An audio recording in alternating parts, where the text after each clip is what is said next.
परमात्मा को पाने तथा उसका वास्तविक लाभ प्राप्त करने के लिए पवित्र बाइबल में प्रमाण है कि प्रभु ने मनुष्य को अपना ही स्वरूप बनाया। 6 दिन में सृष्टि रचकर 7वें दिन विश्राम किया। कुरान शरीफ में प्रमाण है कि हजरत मोहम्मद को खुदा स्वयं कह रहे हैं कि मैंने तुम्हें उस परमात्मा की महिमा बताने के लिए भेजा है। वो परमात्मा कबीर है जिसने 6 दिन में सृष्टि रची तथा 7वें दिन तख्त पर जा विराजा। उसकी खबर किसी बाखबर से पूछ कर तो देखो। कृपया अवश्य सुनिए जगत गुरु तत्वदर्शी संत रामपाल जी महाराज के अमृत वचन। कर जोरूं विनती करूं, धरूं चरण पर शीस। गुरु राम देवानंद जी महाराज ने दियो नाम बख्शीस। कोटि कोटि सिजदा करूं, कोटि कोटि प्रणाम। चरण कमल में राखियो मैं बांदी जाम गुलाम।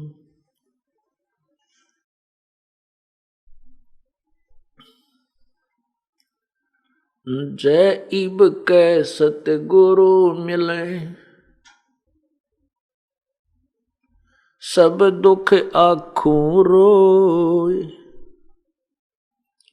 चरणों ऊपर शीस धरूं,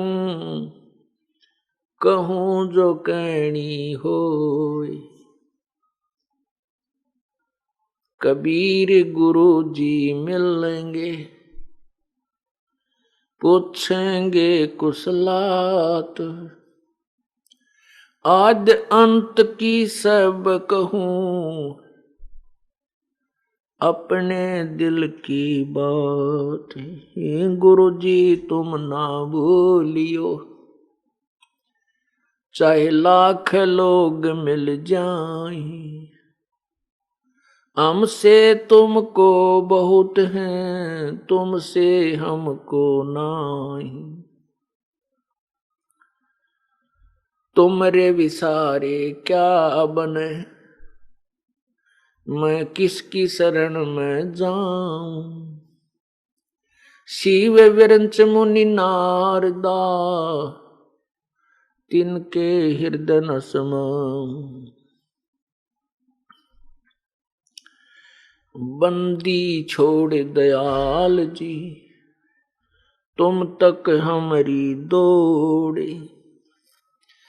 जैसे कागज हाज का, सोजत और न ठोरी। अब गुण किए तो बहुत किए,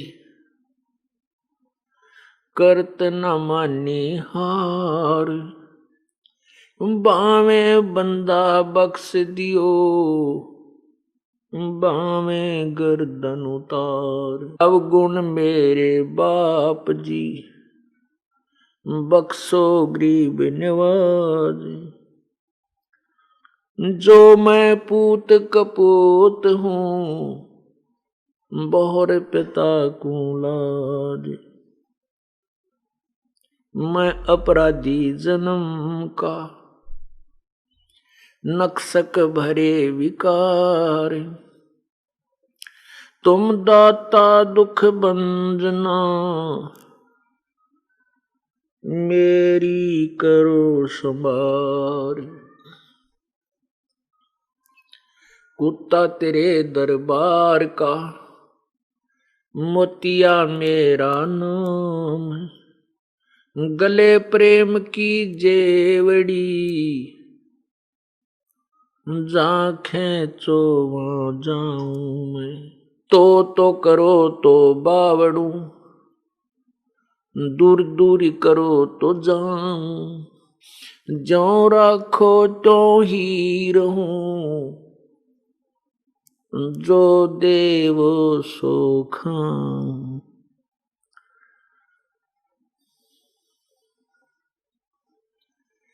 गुरु बिन माला फेरते, गुरु बिन देते दान। गुरु बिन दोनों निष्फल हैं, चाहे पूछो वेद पुराण।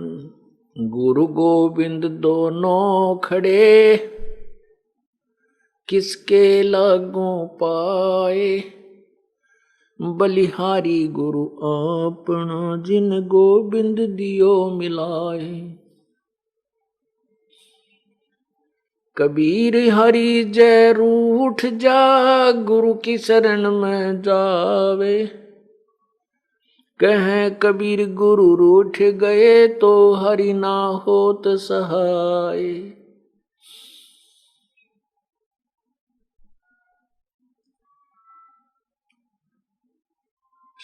सतगुरु के उपदेश का लाया एक विचार। जय सतगुरु मिलते नहीं, तो जाते नरक द्वार। यम द्वार में दूत सब करते खेचा तान। उनसे कबू नहीं छूटता, फिर फिरता चारों खानी। कबीर चार खानी में भरमता, कबहू न लगता पार। सो फेरा सब मिट गया, मेरे सतगुरु के उपकार। सात समुद्र की मसी करूं, लेखनी करूं बन राय। धरती का कागज करूं, गुरु गुण लिखा न जाए।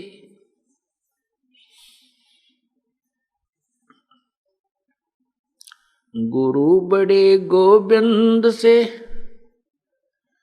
मन में देख विचार। हरि सुमरे सोवार हैं, गुरु सुमरे होए पार।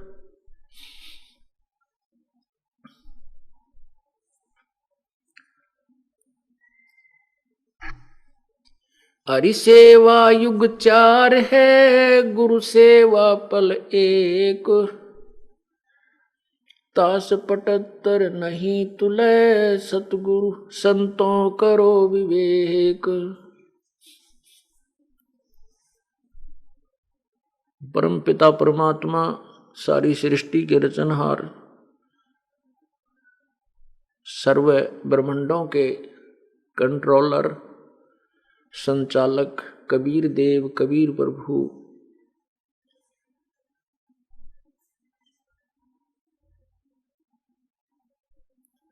अपनी प्यारी आत्माओं को तत्वज्ञान समझाने के लिए इस काल के लोक में अवतरित होते हैं। ये परमात्मा स्वयंभू हैं। स्वयंभू का अर्थ होता है स्वयं ही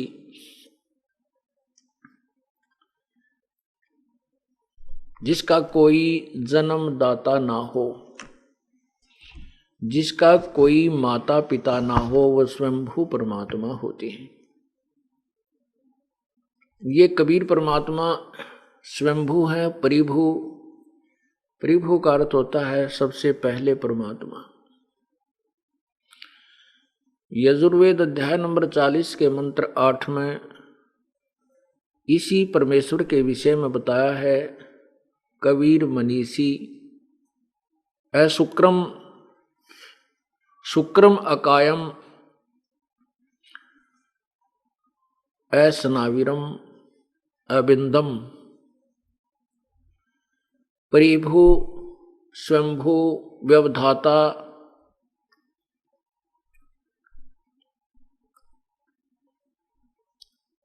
इस परमात्मा के विषय में वेदों में भी संकेत है और स्वयं भी परमेश्वर ने आके बताया है। वेद हमारा वेद है, मैं मिलो वेद से नाही। और जौन वेद से मैं मिलूं, वो वेद जानते नाही। परमेश्वर कहते हैं कि वेद, ये चारों वेद मेरा ही भेद है, मेरे ही विषय में जानकारी देते हैं, परंतु इन चारों वेदों में मेरे पाने की विधि नहीं है, सतलोक जाने की वे ऑफ वर्शिप, पूजा की पद्धति नहीं है।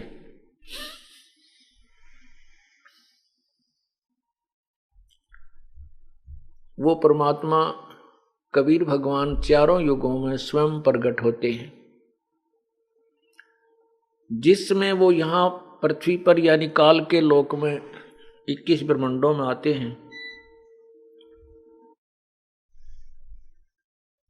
वो परमात्मा इस काल के लोक में चारों युगों में आते हैं और प्रत्येक युग में आकर के वो अपने विषय में यथार्थ जानकारी देते हैं, यथार्थ ज्ञान देते हैं, जिसको सवसंवेद अर्थात तत्व ज्ञान कहा जाता है। परंतु सतयुग, त्रेता और द्वापर में ये मानव शरीरधारी प्राणी इतने दुखी नहीं होते और इन सभी की रुचि परमात्मा में होती है। प्रत्येक प्राणी में पिछले जन्म संस्कारों का, पिछले उन संस्कारों का भक्ति धन बहुत होता है और तकरीबन सभी के शब्द में शक्ति होती है। जो ये रिवाज अपने यहाँ चली हुई है परंपरा के, बड़े व्यक्ति छोटों को आशीर्वाद देते हैं, सिर पे हाथ रखते हैं, तो ऐसे करने से यदि उस व्यक्ति के अंदर कोई पूर्व जन्म की कमाई है, भक्ति है, तो उससे उसकी पुण्य कमाई, जिसको वो आशीर्वाद देता है, सिर पे हाथ रखता है, उसमें प्रवेश कर जाती है और उनको आशीर्वाद के साथ एक मांगलिक वाणी भी बोलते हैं। जैसे ये बुढ़ियों, बुजुर्गों की, वृद्धों की, वृद्धा की और जो पुत्र वधू होती है वो उसके पैर दबाती है। यहाँ हरियाणा में एक ऐसी रिवाज है और वो कहती है, तो बूढ़ सुहागण हो, दूध दान आवे, पोतों फुले, पुत्रों फले। इसका अर्थ होता है कि तू बूढ़ सुहागण का अर्थ है कि वृद्ध अवस्था तक तेरा पति ना मरे और दूध धन आवे अर्थात तेरे घर में पशुधन खूब रहें, जो दूध वाले होते हैं, और पुत्रों फले, तेरा खूब संतान हो। तो इस तरह के आशीर्वाद ये दिया करती थी। तो उससे क्या होता है कि पहले सभी भक्ति युक्त होते थे, भक्ति धन होता था, उनकी जेब में चवन्नी होती थी और उस चवन्नी, उस 10 रुपए उसकी जेब में हैं तो वो अपने पुत्र वधू को या अपने बेटों को, पोतों को, अपनी पुत्री को और देवता देवती को, वो बुजुर्ग स्त्री या पुरुष, दादा दादी, नाना नानी या माता पिता आशीर्वाद दे करके उनको तो निहाल कर देते थे, लेकिन उनकी जेब खाली हो जाती थी। तो ऐसे पहले एक परंपरा थी कि बड़े लड़के को पगड़ी बांध दी जाती थी, उसके साथ वो फिर जैसे पिता आशीर्वाद देता था ऐसे वो भी सबको शीश पे हाथ रखता था, पिता के रोल में आ जाता था। और एक कुछ ऐसी परंपरा आपने देखा होगा कि किसी परिवार में कोई झाड़ा लगाता है, उसके बाद वो अपनी शक्ति, वो झाड़े वाली उसको दे जाता है अपने पुत्र को, ज्येष्ठ पुत्र को, फिर वो लगाने लग जाता है। तो ये काल का भयंकर जाल है, ये काल का भयंकर जाल है ये आपको फिर समझाएंगे क्यों अलग विषय है, फिर भी थोड़ा संकेत देंगे। तो इस तरह ये काल हमें ठगता रहता है, हमें भक्तिहीन करा के कति खाली जेब करवा के और फिर 84 लाख योनियों में गधे कुत्ते सूअर बना के छोड़ देता है। जैसे आप एक ही प्रमाण बहुत है बुद्धिमानों को समझने के लिए। राजा अम्बरीश थे। राजा अम्बरीश बहुत महान पुण्य आत्मा थे, बहुत ही अच्छी श्रेष्ठ शक्ति विष्णु तक की किया करते थे। उसमें दुर्वासा जैसे सिद्ध पुरुष जिसके सामने इंद्र भी कांप जाता था, वो ऐसे क्रोधी और वचन शक्ति युक्त थे दुर्वासा जी। राजा अम्बरीश के दरबार में जाकर के उसने अपनी तड़ी जमानी चाहिए थी और राजा अम्बरीश को दुर्वासा जी ने मारने के लिए एक सुदर्शन चक्कर छोड़ दिया। अपनी कमाई था, अपनी शक्ति ने सुदर्शन चक्कर ने राजा अम्बरीश के पैर छुए और वापस दुर्वासा को मारने के लिए उसकी तरफ उग्र रूप धारण किया। दुर्वासा डर के मारे आकाश में सिद्धि से उड़ चला और वो चक्र सुदर्शन साथ साथ उसको मारने के लिए जा रहा है। इंद्र के पास गया, इंद्र ने भी हाथ जोड़ दिए कि मेरे बस की बात नहीं है, तू आगे चल। भगवान शिव के पास गया, ब्रह्मा के पास गया अपनी रक्षा के लिए। विष्णु के पास इसलिए नहीं जा रहा था क्योंकि वो विष्णु उपासक थे अम्बरीश। अंत में उसने विष्णु के पास भी जाना पड़ा। तब विष्णु जी ने कहा कि क्या गुस्ताखी की ऋषि जी। विष्णु जी ने कहा कि तूने क्या गुस्ताखी की ऋषि जी। तो उसने सारी कथा बताई कि राजा अम्बरीश एक साधना कर रहे थे और मैंने उसको कहा कि तू निर्गुण उपासना कर, ये सरगुण पूजा त्याग दे। उसने मेरी बात की अवहेलना की। मैंने क्रोध में आकर के उसको मारने के लिए सुदर्शन चक्कर छोड़ा और ये सुदर्शन चक्कर उसके चरण छू के ऋषि अम्बरीश, राजा अम्बरीश के, और मुझे ही मारने के लिए मेरे पीछे लगा हुआ है, मेरी रक्षा करो। वहां 88,000 ऋषि बैठे थे। दुर्वासा की ऐसी दुर्गति देख करके सब हंसने लगे कि ये अंडी पाक रहा था, आज देख इसकी गिग्गी बंदरी। तो परमात्मा कहते हैं कि जो भी अभिमान करता एक दिन उसको ठोकर लगती है। परमात्मा का विधान है। कहने का भाव यह है कि विष्णु जी ने कहा कि आप वापस जाइए, राजा अम्बरीश के चरणों में गिरो, वही माफ कर सकते। तो वहां से फिर भागा वो भय खा करके, अम्बरीश के चरणों में आकर के शीश रख दिया उस तोब ने, जो सिद्धि की तोब मानी जाती थी दुर्वासा जी। और ऋषि जी ने, अम्बरीश जी ने उस सुदर्शन चक्र को हाथ से पकड़कर उसको थमा दिया कि ले पकड़ तेरी तोब ने, और कहा कि भक्ति के भाव से रहना चाहिए ऋषि जी, ये कोई धक्के का मार्ग नहीं है। ठीक है, आप अपना ज्ञान दीजिए, कोई मानता है उसका भला, ना मानता उसका भला, लेकिन उसके साथ बदतमीजी या कोई जोर जबरदस्ती नहीं कर सकते। इस ज्ञान मार्ग में एक विधान है। प्यार से बार बार समझाते रहिए। मानता ठीक है, नहीं मानता है तो उसकी मर्जी। उसके बाद वही राजा अम्बरीश राजा जनक बने, जो सीता जी के पिताजी कहलाए। उसमें भी वो पुण्यात्मा इतनी भक्ति युक्त थे कि सुखदेव जैसे ऋषि ने भी उसी राजा जनक विधेयी से आकर के दीक्षा ली, अपना कल्याण मार्ग पूछा और स्वर्ग तक जाने की विधि राजा जनक ने उसे बताई। अब देखना, राजा जनक जब अपना समय पूरा करके जाने लगा विमान में बैठकर, तो काल की बहुत जबरदस्त चाल है। उसने उसका विमान ऐसे स्थान से निकाल दिया जहां पर एक नरक था।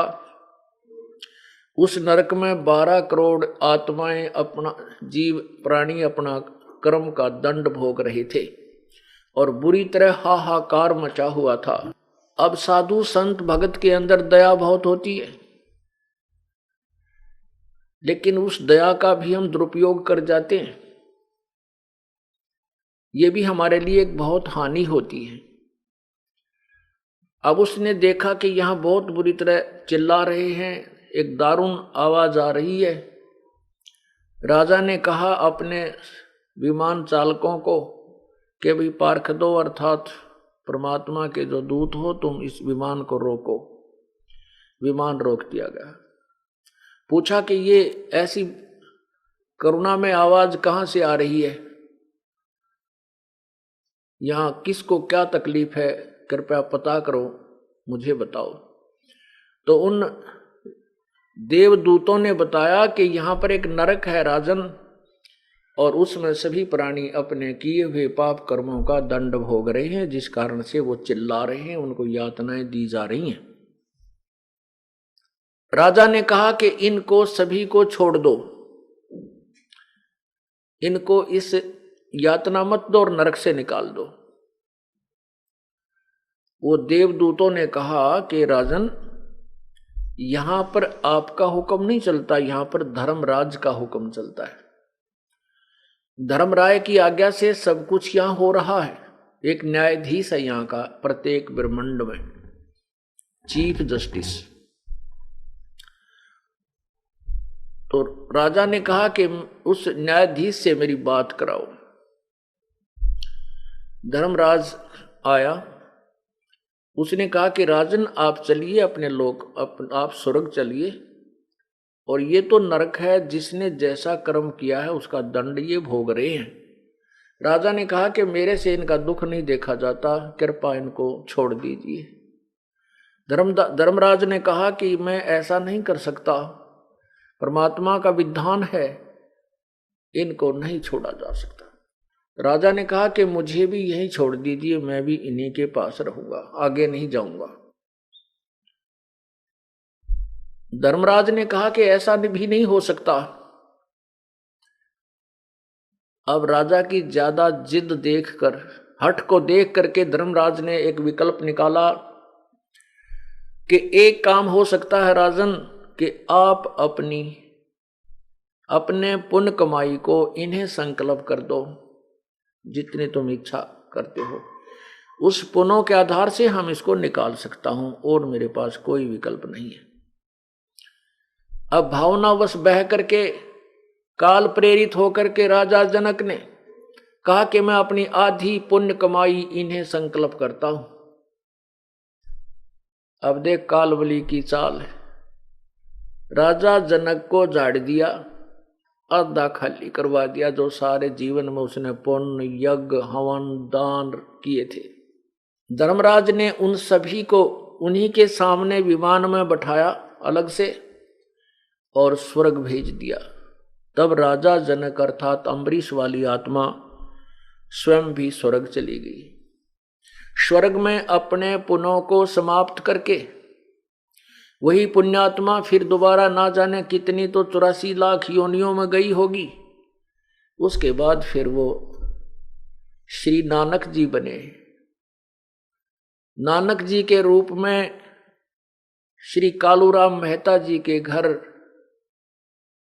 पाकिस्तान, वैसे उस समय हिंदुस्तान, वर्तमान में पाकिस्तान में हुआ, उनका जन्म हुआ।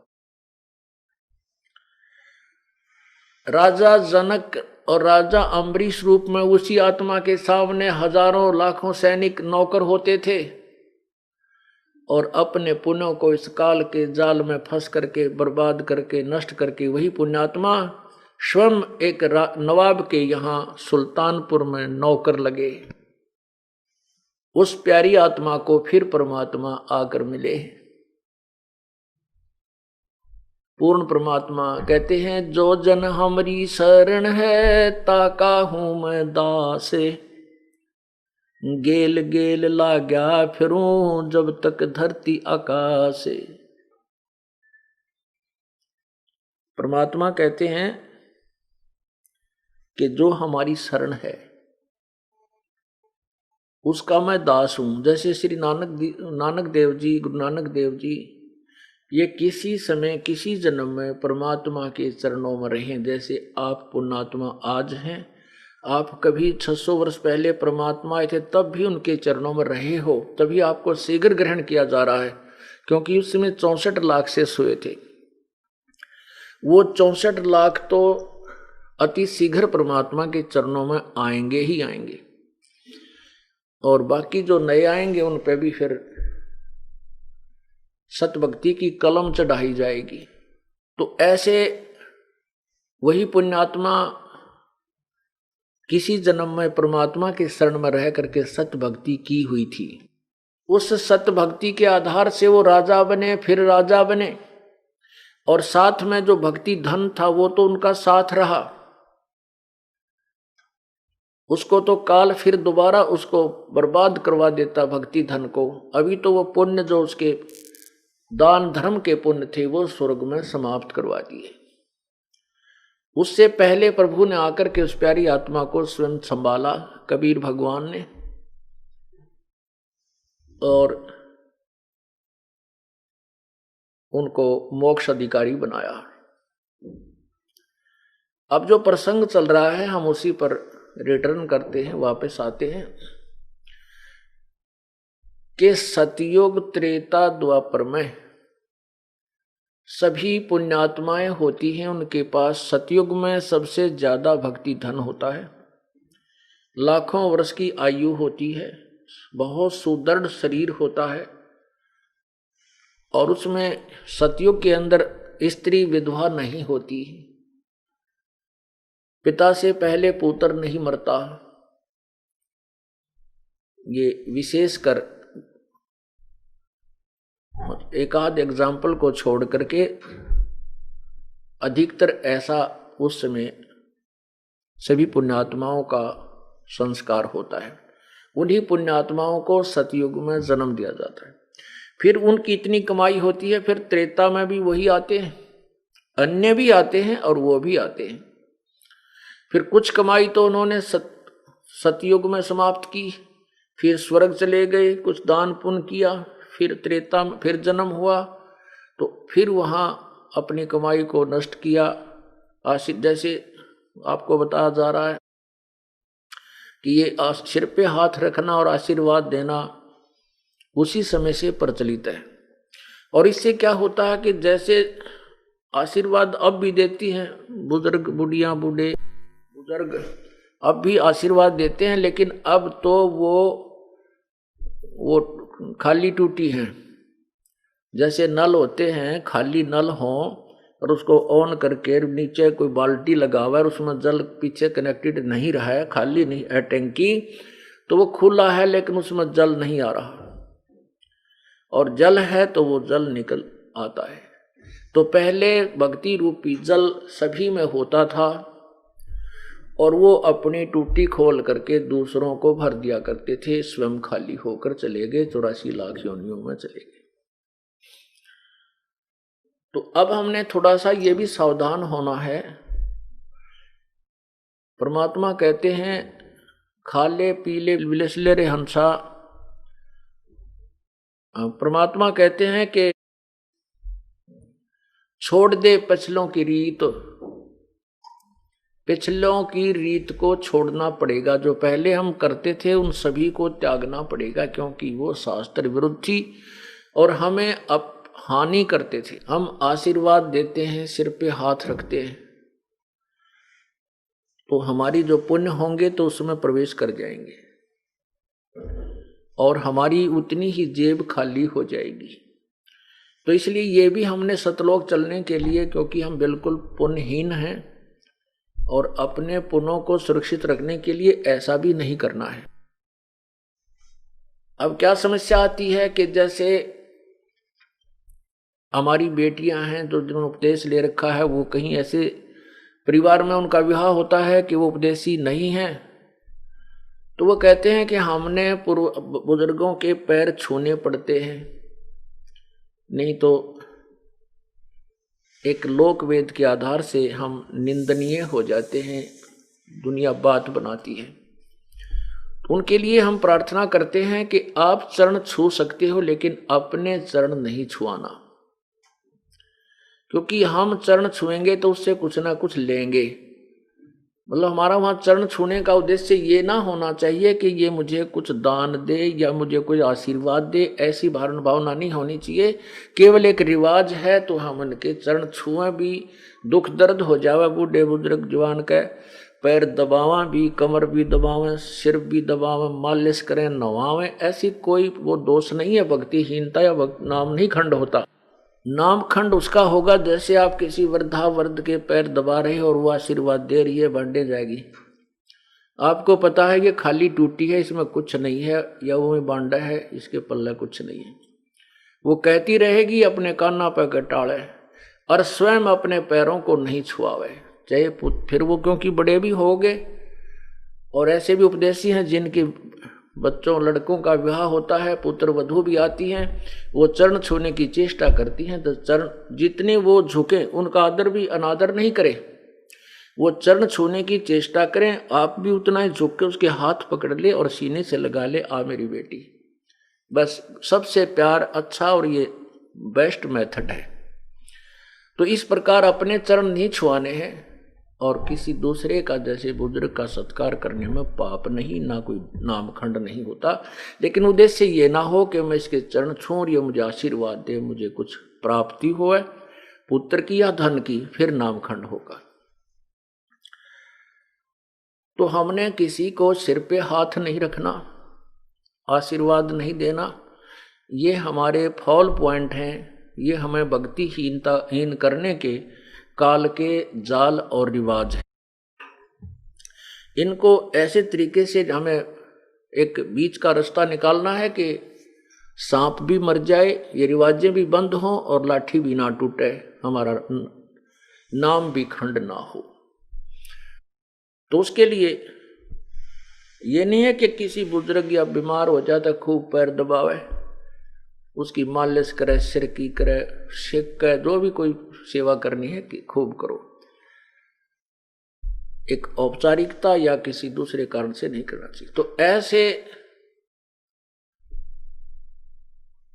क्या होता था, जैसे पहले पगड़ी बांधते थे, जिसको पगड़ी बांध दी बड़े बेटे का, तो वो आशीर्वाद देता था पहले ही कि ये मेरे बाद ये उत्तराधिकारी होगा। फिर कुछ क्या होता है कि मृत्यु के उपरांत वो बुजुर्ग, उनका पिता या दादा पितृभूत बनकर फिर उसी में प्रवेश कर जाता है और अपनी शेष कमाई को फिर उसमें प्रवेश करके भी बांटता रहता है। और इस प्रकार वो फिर सीधा पशु योनि में पहुंच जाता है। ये काल का जाल है, परमेश्वर कबीर देव ने हमें बताया है। अब हमने पग पग पर बहुत ही फूंक फूंक कर कदम रखने हैं यदि आपने इस काल के जाल से निकलना है। तो कहने का भाव ये है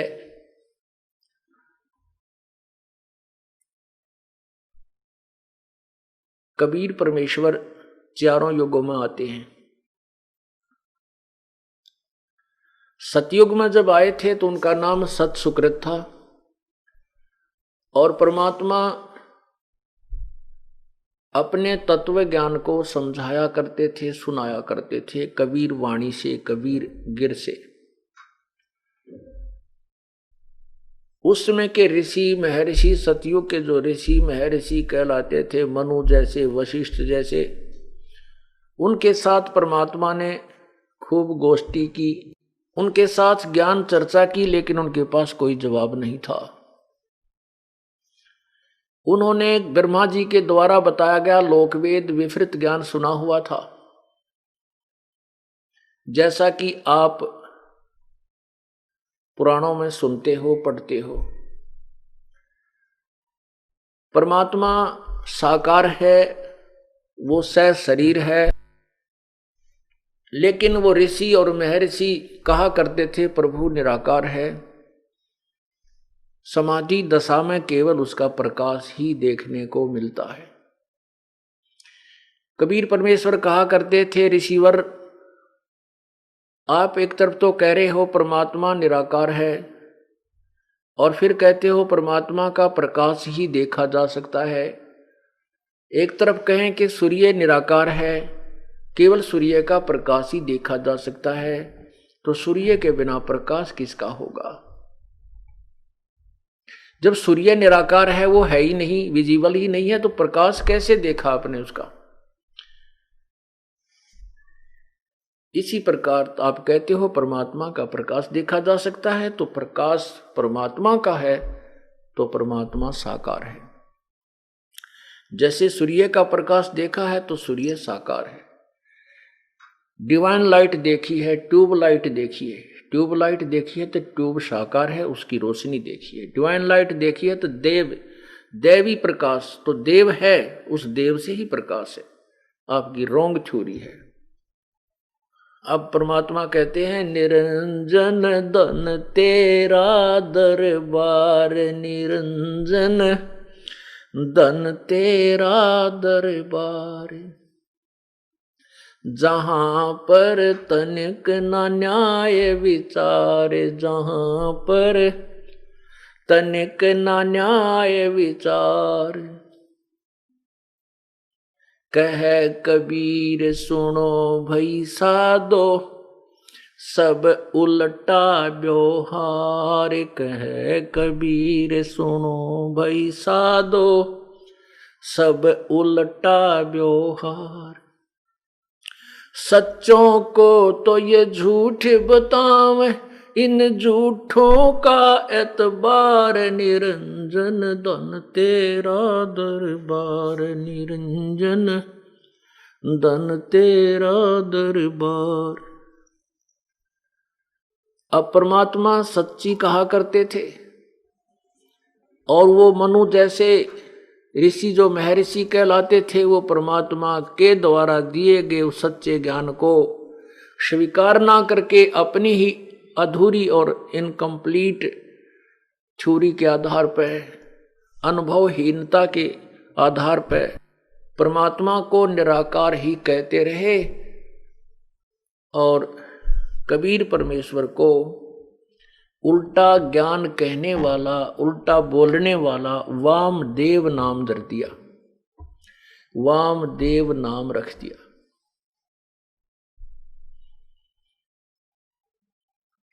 ये आपको एक प्रमाण दिखाता हूं, यजुर्वेद के अंदर प्रमाण देखिए। अब इन वेदों का जो वर्तमान में वेद अपने पास हैं और वेद अब तक जीवित रहे हैं, इसके लिए मैं ये दास महर्षि, वैसे तो महर्षि तो नहीं कह सकते, बाकी स्वामी दयानंद जी का आभारी हूं, क्योंकि इनको स्वयं तो वेदों का ज्ञान बिल्कुल नहीं था, ना ही कोई और ज्ञान था, ना कोई सामाजिक ज्ञान था, ना कोई भूगोल का ज्ञान था। ये बिल्कुल अज्ञानी थे। लेकिन इन्होंने ये कहां से सुन लिया कि वेद सच्चा ज्ञान है, वेद में जो लिखा वो सत्य है। इसकी यह रटना सही थी कि वेद जो है वो लिखा सही है, लेकिन स्वयं वेद के बारे में और कोई किसी भी विषय में उसको कतई ज्ञान था नहीं था, अज्ञानी था वो। फिर भी हम इतना शुक्रगुजार हैं कि यदि ये ऋषि दयानंद के अनुयायी अगर इन वेदों को सिर पे रखकर नहीं घूमते फिरते, तो हमें शायद वेद देखने को भी नहीं मिलते। क्योंकि ये दास 37 वर्ष का हो गया था जब 1988 में नाम लिया, तब तक मैंने वेदों की शक्ल भी नहीं देखी थी। किसे है सुना करते वेद हैं, ये नहीं जानते थे वो कोई बुक है या कित ताम्र पत्रों पर लिखे हुए हैं या कित ताड़ के पत्रों पर लिखे हुए हैं। वो हैं कहाँ, कैसे होते हैं? वेद सुने थे। अब इनको वेदों का कति ज्ञान नहीं था, और इसके वेदों की आड़ में गलत ज्ञान प्रचार कर दिया, और वो वेद ही हमारे काम आ गए। अब ये क्या कहते हैं स्वामी दयानंद जी, सत्यार्थ प्रकाश के 7वें समोल्लास में किसी ने प्रश्न किया कि वेदों का ज्ञान कब और किसने दिया? स्वामी जी ने कहा कि सर्वप्रथम परमात्मा ने, ब्रह्म ने 4 ऋषियों को एक एक वेद का ज्ञान दिया। बिल्कुल स्टार्ट में जब परमात्मा ने एक मनुष्य उत्पन्न किए, जोड़े उत्पन्न किए, उन्हीं में फर्स्ट सृष्टि में, प्रथम सृष्टि के उत्पन्न मनुष्यों में से 4 ऋषियों को एक एक वेद का ज्ञान दिया। उन ऋषियों के नाम हैं वायु, आदित्य, अंगिरा, अग्नि, वायु, आदित्य और अंगिरा। आदित्य सूर्य को कहते हैं। इन 4 वेदों को यह ज्ञान दिया। इससे पहले इन वेदों को फिर किसी ने प्रश्न किया है कि हो सकता है इन वेदों, ऋषियों ने ही इन वेदों को अपने अनुभव से प्रकट कर दिया हो कि नहीं। परमात्मा ने इनके हृदय में प्रवेश करके, ब्रह्म ने इनके हृदय में जीव रूप में प्रवेश करके, जैसे भूत बोला कर, जैसे श्री कृष्ण में प्रवेश करके गीता बोल दी, ऐसे उन ऋषियों के हृदय में ब्रह्म ने प्रवेश करके आत्मा में फिर वेद बोले। इससे सिद्ध उसका कहने का भाव ये है कि वेदों का ज्ञान ऋषियों को नहीं था, और सर्वप्रथम ये चारों वेद इन 4 ऋषियों ने जाने और पढ़े। फिर अन्य ऋषियों ने समाधिस्थ होकर के इनके अर्थ जाने और व्याकरण बनाई। उनका कहने का भाव ये है कि सृष्टि की आदि में इन 4 ऋषियों से पहले अतिरिक्त कोई भी ऋषि वेदों को नहीं जानता था, और किसी भी ऋषि आदि का नाम वेदों में नहीं है। तो उनकी एक थ्योरी थी, समाप्त हो जाती, खत्म होती है। अभी आपको जो प्रमाण दिखाएंगे कि सृष्टि के आदि में इन वेदों में को बोला गया, और उन 4 ऋषियों को ही ये ज्ञान प्राप्त हुआ, अन्य को वेदों का ज्ञान नहीं था। और उन वेदों ने जो ज्ञान बोला वो केवल एज ए जैसे टेप रिकॉर्डर, जैसे टेप रिकॉर्डर में कैसेट डाल दी जा वो बोलता है, इतना योगदान उन ऋषियों वाले खोखे का था। बाकी उनका अपनी तरफ से कोई उन वेदों के बोलने में योगदान नहीं है। अब देखिए कि सृष्टि की आदि में बोले गए वेद, स्वामी जी कहते हैं उसके, तो ये भी इनका खंडन स्वयं ही होता है। यजुर्वेद अध्याय नंबर 12 के मंत्र नंबर 4 में, यजुर्वेद अध्याय नंबर 12 के मंत्र नंबर 4 में स्वामी जी खुद कहते हैं, ये देखिएगा, यजुर्वेद और ये महर्षि दयानंद सरस्वती द्वारा इसका अनुवाद है। यहां देखना, प्रकाशक हैं सार्वदेशी कार्य प्रतिनिधि सभा 2/5 महर्षि दयानंद भवन, रामलीला मैदान, नई दिल्ली। यजुर्वेद आर्य भाषा भाष्य संपूर्ण 40 अध्याय महर्षि दयानंद सरस्वती कृत।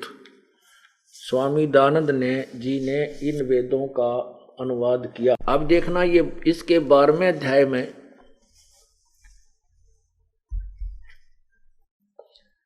द्वादशो अध्याय, इसके पृष्ठ नंबर 383 पर यहां देखिएगा, ये 12वें अध्याय का 4था मंत्र है।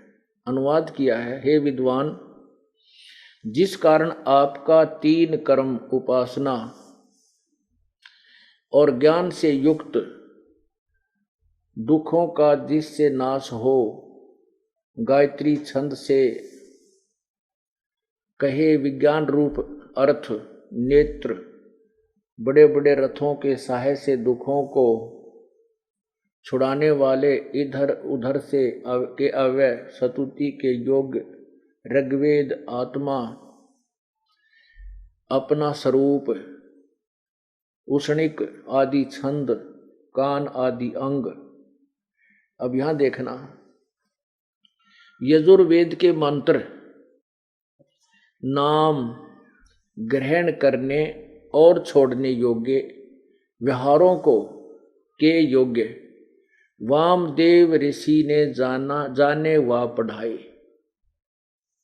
फिर देखिए यजुर्वेद के नाम ग्रहण करने और छोड़ने योग्य व्यवहारों के योग्य वामदेव ऋषि ने जाने व पढ़ाए। स्वामी जी की ये थ्योरी तो खत्म होगी कि सृष्टि की आदि में सबसे पहले वेद 4 ऋषियों को मिले थे, अन्य ऋषि को नहीं ज्ञान था। और जो वेद आपको दिखाए इनको वही वेद मानते हैं जो सृष्टि की आदि में बोले गए।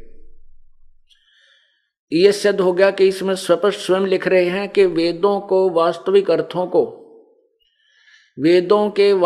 अर्थों को और जो शास्त्र अनुसार जो शास्त्र अनुकूल जो साधना व्यवहार थे उनको ग्रहण करने और उनको न करने छोड़ देने के सभी व्यवस्था को और वेद के मंत्र यजुर्वेद के मंत्रों को वामदेव ऋषि ने स्वयं जाना भी और अन्य को पढ़ाया भी उसी ने। यथार्थ रूप से उसी ने जाना वेदों को और उसी ने आगे पढ़ाया। पुण्यात्माओं, इस अनमोल ज्ञान को परमात्मा के बिना कोई नहीं सुलझा सकता है। इस दास को उसी परमपिता कबीर परमेश्वर ने बुद्धि दी है, नहीं तो हम जीव बुद्धि के प्राणी इन सदग्रंथों को नहीं समझ सकते। ये तो परमात्मा प्रदत्त एक दिव्य बुद्धि होती है, वो दिव्य ज्ञान दिव्य बुद्धि हमें दी है और जिसके आधार पर उसी परमात्मा की कृपा से इस अथाह समुद्र रूपी सदग्रंथों रूपी अथाह समुद्र से अब ये मोती निकाल कर, जैसे गोताखोर होता है वो नीचे गोता लगाता है और मोती की मुट्ठी भर के बाहर छोड़ देता है। तो दास ने इन सदग्रंथों रूपी सागरों में उस परमपिता के सहारे से डुबकी लगाई और ये तथ्य आपके समक्ष ला करके तत्वज्ञान रूपी मोती आपके समक्ष प्रकट कर दिए। अब आप धनवान हो जाओगे। तो परमात्मा को वामदेव कहने लागे वह महर्षि, वो अज्ञानी मनु जैसे, वशिष्ठ जैसे, विश्वामित्र जैसे, और परमात्मा आए थे। यही ज्ञान जो आज दास बता रहा, ये सतयुग से कहने लगे थे, लेकिन उस परम पिता की वाणी को स्वीकार नहीं किया गया। अब स्वीकार होगा। आपने धर्मदास नामक एक पुण्यात्मा का विवरण बार बार सुना है। वो धर्मदास पुण्यात्मा कितनी पुण्यात्मा थी जिसके पीछे प्रभु घूम रहा था। जैसे एक नानक साहब के पीछे घूमे और वह ढूंढ लिए जाकर के दरिया के किनारे। वो कितनी पुण्यात्मा होंगी वो नानक जी, जिनको परमात्मा ने सीने से लगाया, उनके साथ वार्ता की, उनको सचखंड लेकर के गए और फिर भी रह रहकर उनसे मिलते रहे। ऐसे ही वो पुण्यात्मा धर्मदास जी कितनी पुण्यात्मा होंगी जिनके साथ परमात्मा रहे और अपना भेद बताया।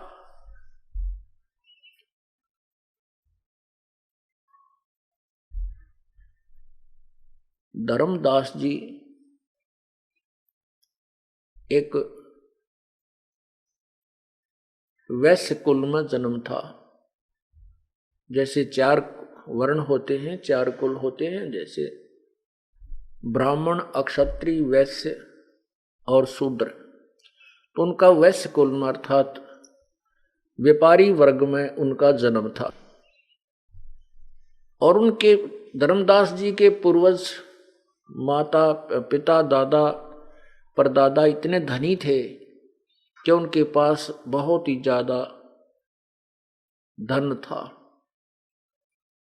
कहने को यहां तक आता है कि बांधवगढ़ के नवाब पर जब कभी कोई आपत्ति आती थी, जैसे अकाल गिर जाना या फ्लड आ जाना, महामारी आ जाना, आपत्ति आ जाती थी, वित्तीय हालत उसकी खस्ता हो जाती थी, तो धर्मदास के पूर्वजों से वो वित्तीय सहायता लिया करता था।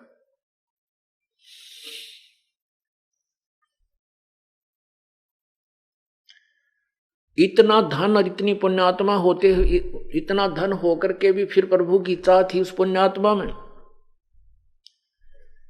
परंतु यथार्थ ज्ञान, तत्व ज्ञान ना होने से वो पुण्यात्मा, जैसा भी उसको ज्ञान था, पवित्र हिंदू धर्म में उसका जन्म था, और जो भी पवित्र हिंदू धर्म के अंदर प्रचलित लोक वेद साधनाएं थी वह सभी कर रहा था। उन्होंने एक गुरु भी धारण कर रखा था, क्योंकि कहते हैं गुरु बिन मोक्ष नहीं,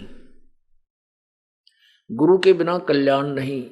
इसलिए पुण्यात्मा जो होती हैं वो गुरु अवश्य बनाती है। लेकिन ऐसे कोई नकली गुरु बना लेने से, शास्त्र ज्ञानहीन गुरु बना लेने से भी कोई लाभ नहीं, क्योंकि वो गुरु नहीं है।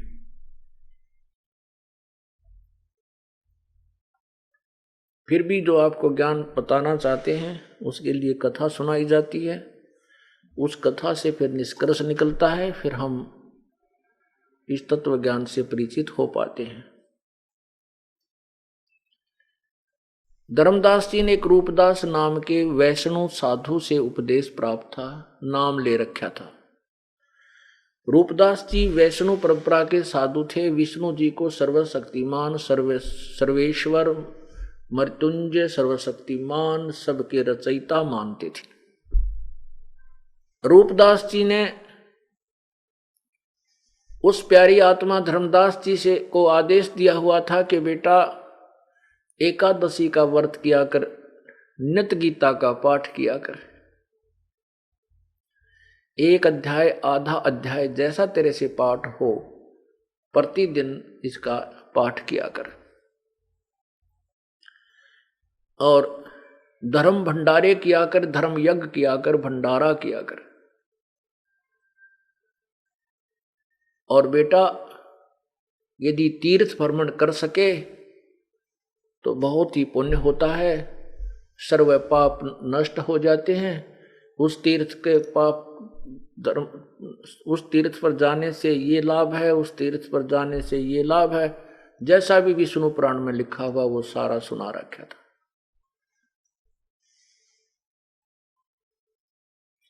तो धर्मदास जी के पास धन था और साथ में परमात्मा पाने की विशेष चाह थी, लगन थी, श्रद्धा थी, जिस कारण से वह पुण्यात्मा ने परमात्मा पाने के लिए अपना तन मन धन सभी डिवोट कर रखा था, समर्पित कर रखा था। अपने पूज्य गुरुदेव रूपदास जी के बताए अनुसार सभी साधनाएं करता हुआ, विष्णु पुराण का भी पाठ करता हुआ अपने जीवन सफर को कर रहा था। एक बार उसने निश्चय किया कि सभी तीर्थों का भ्रमण करता हूं, परमात्मा ने धन बहुत दिया है, वहां जाऊंगा, दान भी करूंगा। और इतना श्रद्धालु था कि उसने कहा कि पैदल ही जाऊंगा मैं, परमात्मा के लिए अपने शरीर को भी कष्ट दूंगा। उसी आधार से वो अपना तीर्थ भ्रमण करता हुआ जा रहा था। उसी भ्रमण को करते करते वो मथुरापुरी पहुंच गया। वो भी तीर्थों में से एक तीर्थ गिना जाता है। मथुरा में वृंदावन मथुरा में वो पहुंच गया धर्मदास जी। और जिस तालाब में श्री कृष्ण जी कभी स्नान किया करते थे, कुछ दिन रुके थे मथुरा में, ज्यादा समय नहीं रहे थे, क्योंकि फिर काल्यावन आ गया था झगड़ा करने के लिए, लड़ाई करने के लिए 18 करोड़ सेना लेकर के। तो भगवान श्री कृष्ण सभी अपने वंशजों, यादवों को, अपने पूर्वजों को लेकर के बहुत दूर चला गया था, द्वारका में, जहां पर द्वारकाधीश मंदिर बना हुआ है। श्री कृष्ण जी का जो अंतिम संस्कार किया गया था वहां पर एक द्वारका तो नहीं रही है, वो समुद्र में डूब गई है। बाहर जहां उनका अंतिम संस्कार किया था वो शेष स्थान है, उस पर मंदिर बना रखा, वहां चला गया था। फिर भी हम परमात्मा की चाह तड़फ में जैसा भी गुरुओं ने ज्ञान दिया उसके आधार से उस तालाब पर पहुंच गए जहां पर श्री कृष्ण जी गवें चराने जाते थे और वहां पर स्नान करते थे। और परमात्मा कहते हैं, जो जन हमारी शरण है ताका हूं मैं दासे, गेल गेल लाग्या फिरूं जब तक धरती आकाश। जो बच्चा गौ की नजर में यूं साईं को संते, भक्तों के पीछे फिरे वो भक्त वत्सल भगवंते। गोता मारूं स्वर्ग में जा बैठूं पाताले, गरीबदास ढूंढता फिरो मैं अपने हीरे माणिक लाल। परमात्मा कहते हैं कि गोता मारूं स्वर्ग में और एक पल में पहुंच जाऊं पाताल लोक में। अपनी प्यारी आत्माओं को, पुण्य आत्माओं को जो कभी मेरे साथ रही थी किसी युग में, असंख्य युग हो गए हमने यहाँ भ्रमते और भटकतों को, तो जो पुण्यात्मा परमात्मा के चरणों में आई है और काल ने फिर बीच में खंड कर दिए हैं, फिर भी परमात्मा उनके पीछे भटकते रहते हैं। परमेश्वर कबीर देव जी कहते हैं, मैं रोवत हूं सृष्टि को, ये सृष्टि रोवे मोहे। गरीबदास इस वियोग को समझ न सकता कोई। परमात्मा कहते हैं कि मैं तो इन पुण्यात्माओं को रोता फिरता हूं, ढूंढ रहा हूं, कहता हूं कि मैं भगवान हूं, तुम साधना कर रहे हो, ये गलत है, तुम काल के जाल में फंसे हो और ये सृष्टि, ये संसार, ये मुझे ढूंढ रहा है। जब मैं सामने आता हूं तो उस लोक वेद के आधार पर, दंत कथाओं और शास्त्र विरुद्ध अज्ञान के आधार से परमात्मा के विषय में परिचित ना होने से ये मुझे नहीं पहचान पाते।